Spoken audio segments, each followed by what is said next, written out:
ബൈക്കിങ്ങിൽ എത്രമാത്രം ഉണ്ട് എന്നറിയില്ല. ഇപ്പം നമ്മൾ ശരിക്കും പറഞ്ഞാൽ കൊച്ചിയിലിപ്പോൾ റേസ് നടത്തിയിട്ടുണ്ടായിരുന്നു കഴിഞ്ഞ ഡിസംബറിൽ. ഇന്ത്യയിലെ തന്നെ one of the biggest event ആയിട്ട് മാറി. അതിൽ ശരിക്കും ഒരു എക്സൈറ്റിംഗ് ആയിട്ടുള്ളൊരു സീൻ എന്ന് പറഞ്ഞാൽ ദുൽഖർ ബാംഗ്ലൂർ ഡേയ്സിൽ ഫിനിഷ് ചെയ്ത പോലെ ലാസ്റ്റ് കോർണറിൽ ജമ്പ് അടിച്ച് ഫിനിഷ് ചെയ്യുന്ന പോലെ നമ്മളെ ബാൻഡിഡോസിൻ്റെ റൈഡർ ആ റേസ് മൊത്തമായിട്ട് ഓടിച്ച് ഫൈനൽ ലാപ്പിൽ ഫൈനൽ കോർണറിൽ ഒരു ഫോട്ടോ ഫിനിഷ് എന്നൊക്കെ പറയുന്ന രൂപത്തിൽ, അല്ലെങ്കിൽ ആ സിനിമയെ വെല്ലുന്ന തരത്തിലുള്ള ഒരു ഫിനിഷിങ് അവിടെ നടത്തി.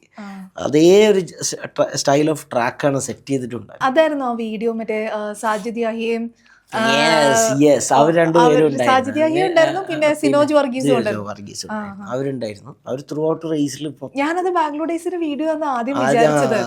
അത് കഴിഞ്ഞ് എടുത്ത് നോക്കുമ്പോ ഫ്രം റിയൽ ടു റിയൽ അതല്ലേ. എക്സാക്ട്ലി അത് ഇതുപോലത്തെ ഒരു ക്ലൈമാക്സ് ആയി മാറി മൂവിയിലുള്ള പോലെ. ഞാൻ സത്യത്തിൽ എനിക്ക് ദുൽഖറൊക്കെ അത് കാണണമെന്നുണ്ടായിരുന്നു. ബിക്കോസ് നമ്മളെ നാട്ടിൽ ഇത്രയും നല്ലൊരു ഇവന്റ്, ഇതുപോലത്തെ റേസ്, ദുൽഖറിനെ പോലത്തെ ഒരാൾ ദുൽഖറായിട്ട് വരണമെന്നല്ല ഞാൻ പറയണത്. വേണമെങ്കിൽ വേറെ ഏതെങ്കിലും കോസ്റ്റ്യൂമിൽ ആരും മനസ്സിലാക്കാത്തത്, പക്ഷേ ഈ റേസുകളൊക്കെ ഒരു ഫീൽ ഉണ്ടാക്കുന്നുണ്ട്.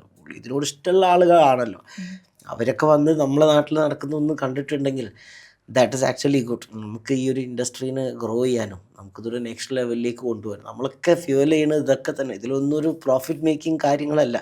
പക്ഷെ നമ്മളെ നാട്ടിൽ ഒരുപാട് ഇപ്പോൾ ഈ റേസ് കഴിഞ്ഞ ഉടനെ തന്നെ എത്ര ഫാമിലിയിൽ എത്ര അമ്മമാരും അച്ഛന്മാരുമാണ് എന്നോട് ചോദിക്കുന്നത്, ഹൗ ക്യാൻ അവരെ കുട്ടികളെ എങ്ങനെ പാർട്ടിസിപ്പേറ്റ് ചെയ്യിക്കാം.